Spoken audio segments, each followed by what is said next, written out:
जो भी दलित है, नकली दलित है, उन लोग को सदन में नहीं पहुंचने देंगे। जो बीजेपी 500 वर्ष पहले जो गुलामी के जंजीरों में भारत थी, देश थी, वन व्यवस्था थी, समझे, वैसा ही वन व्यवस्था ये भाजपा संघ की सरकार लाना चाहती है। ये लोग को हमदर्दी दलितों के साथ, बेटियों के साथ, पिछड़ों के साथ उतना ही समय तक रहता है जब तक उनकी कुर्सी सुरक्षित ना हो जाए। हाथ में चूड़ी पहने हुए हैं, समझे, हाथ में चूड़ी पहने हुए हैं, और वो लोग मर्द नहीं है, वो बाबा साहब आम्बेडकर के शेर नहीं है, वो गीदड़ है, समझे, जिनकी मुंह से आवाज नहीं निकलती है, वो पैरोट बन करके और नमो मोदी करने में लगे हुए हैं। सिर्फ जय श्री राम वाले, उसी से देश चल जाएगा। अब पढ़े लिखे हुए लोगों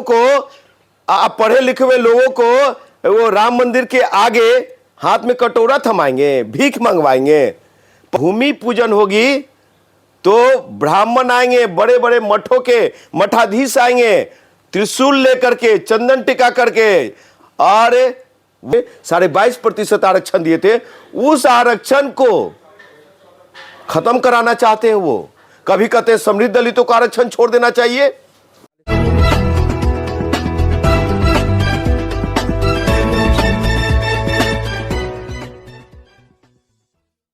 सबसे पहले अपना नाम बताइए। इंजीनियर राजकुमार पासवान, युवा बिहार सेना पार्टी का मैं राष्ट्रीय अध्यक्ष हूँ। 2 बार हाजीपुर से लोकसभा का चुनाव लड़ा हूँ मैं। तो आपसे बिहार की पॉलिटिक्स में बात करेंगे। नीतीश कुमार के एक बयान पर बवाल मचा हुआ है। भारत सदन में उन्होंने महिलाओं को लेकर बहुत बड़ी बात कह दी थी। साहब, आप लोग एक पहलू को देखते हैं। नीतीश कुमार जी 20 साल से सत्ता में हैं, अब बिहार को उस ओर ले गए हैं जहाँ पे आप सोच नहीं सकते थे, बिहार की जनता सोच नहीं सकती थी कभी। और वहाँ की बहू बेटियाँ जिस समय घर से निकल नहीं पाती थी, किसी न किसी दरिंदे का शिकार हो जाती थी, दरिंदगी का शिकार हो जाती थी।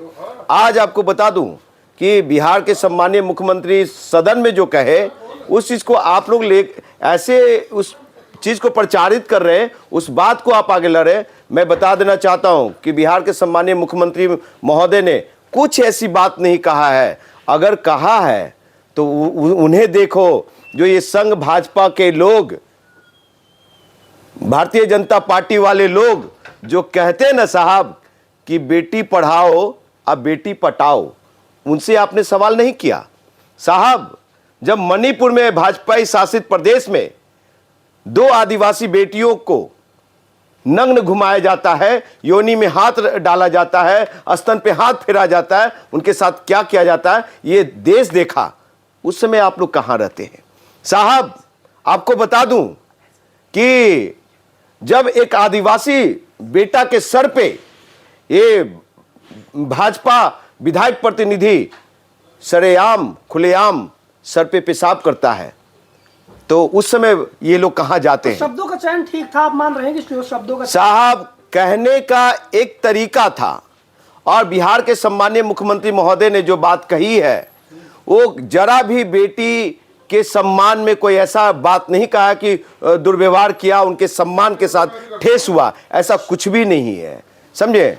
मैं आपको बता देना चाहता हूं कि आज अगर बिहार की बेटियां साइकिल पे पढ़ने जाती है तो बिहार के सम्मानीय मुख्यमंत्री नीतीश कुमार जी का देन है। भाजपा वाले लोग बेटियों के साथ किस नज़रिए से देखते हैं और किस रूप में देखते हैं, वो जग जाहिर है साहब।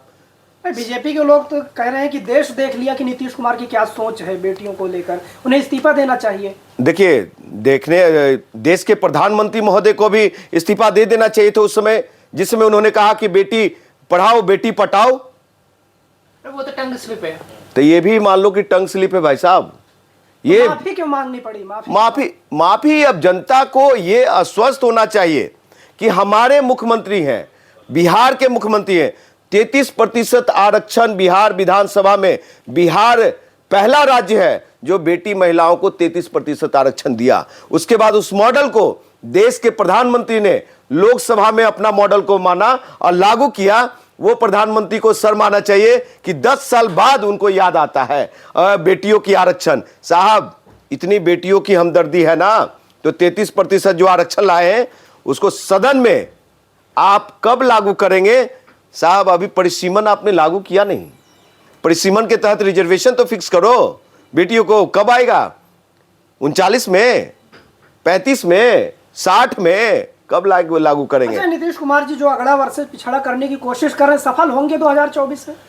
साहब जब गुजरात के नेता ये कहते हैं, गुजराती भाई ये कहते हैं कि हम तो बनिया हैं, व्यापारी हैं और पिछड़ा का बेटा है, तो जो पिछड़ा का बेटा है, दलित का बेटा है, वो क्यों नहीं कॉलर हाई करके खड़ा करके गर्व से कहे बाबा साहब आम्बेडकर का नाम लेकर के और काशीराम का नाम लेकर के, मानवर काशीराम जी का नाम लेकर के, कि हम पिछड़ा का बेटा है, हम दलित शोषित वंचितों का बेटा है।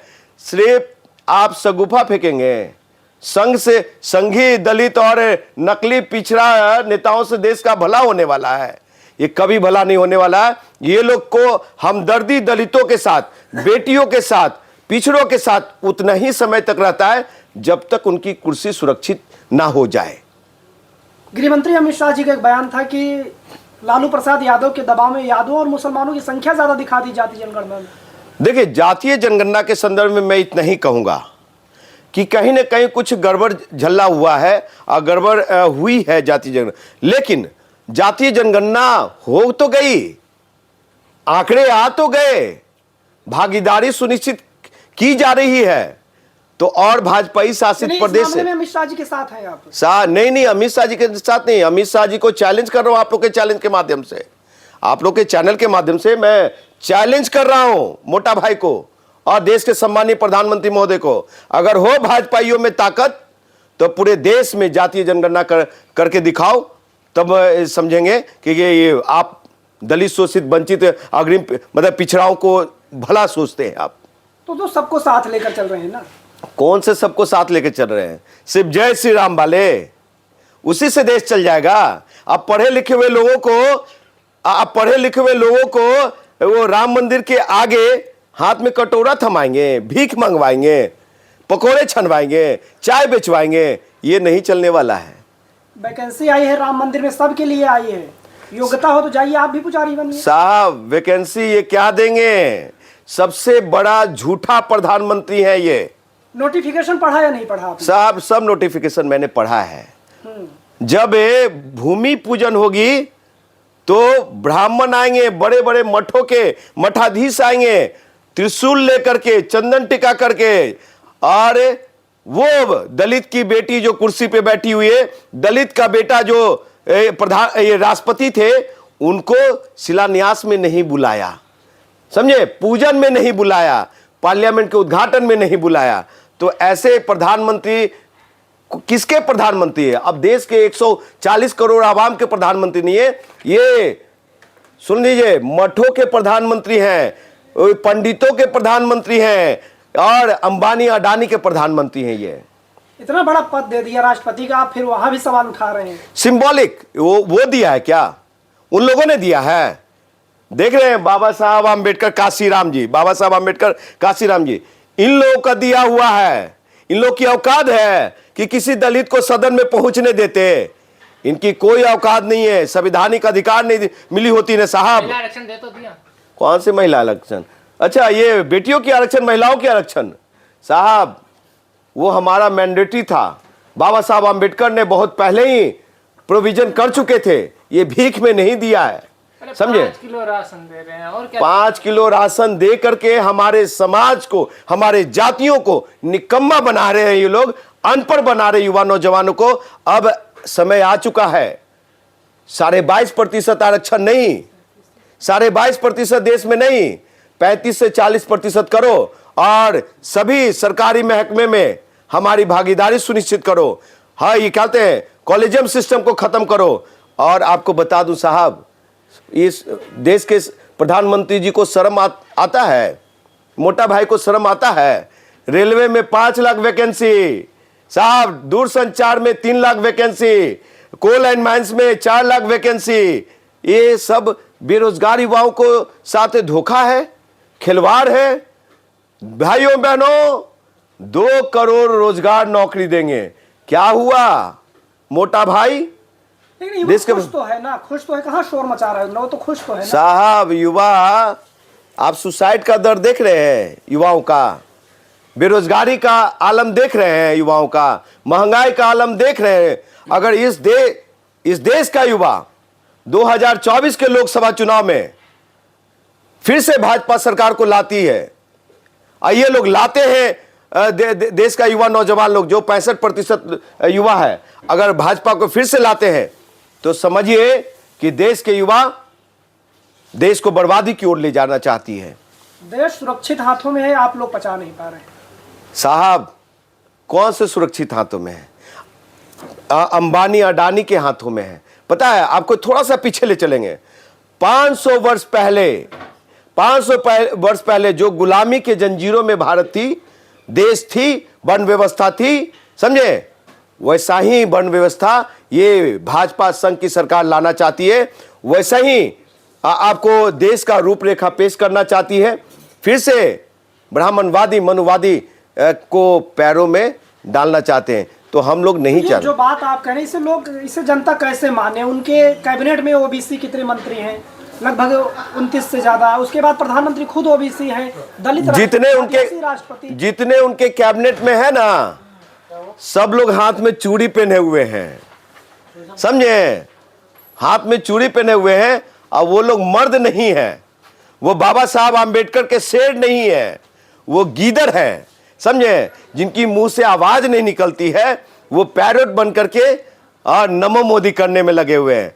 एगो हमारे बिहार में, समझे, एगो गट्टो की लहरी चमक छिल्लो रानी है, जो कि जिनका नाम हम लेने में भी थोड़ा सा ये लगता है, रामविलास जी का युवराज है, समझे। चिराग पासवान वो संघी दलित है, वो असली दलित नहीं है, नागपुरी संघी दलित है, झंडे वाला संघी दलित है। कभी दलितों का हित है। बिहार में जानते क्या कहते हैं?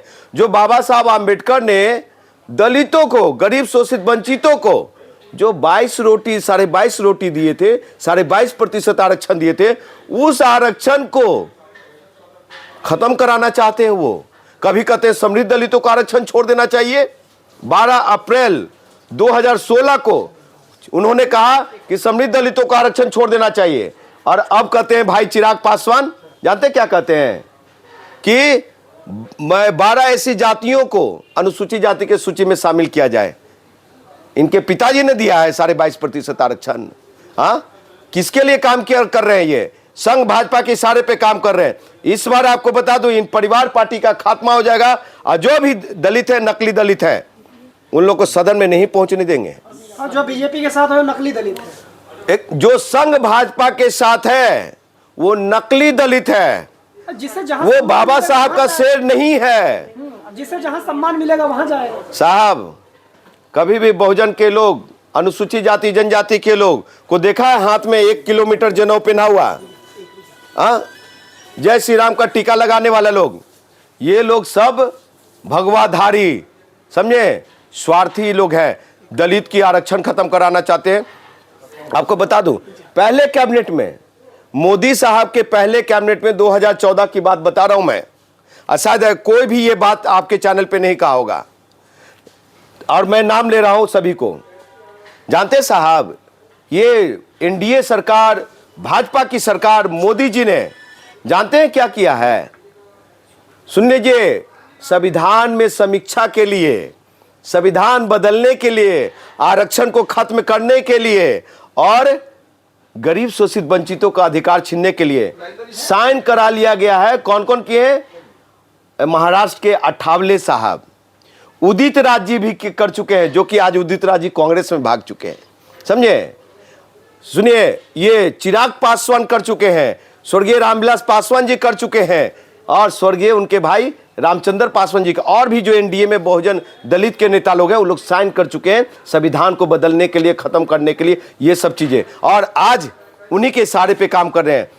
तो इसलिए ये लोगों को बता देता हूं मैं, इन लोग को साफ नकार दिए जाएंगे, इस बार सदन में नहीं जाएंगे ये लोग।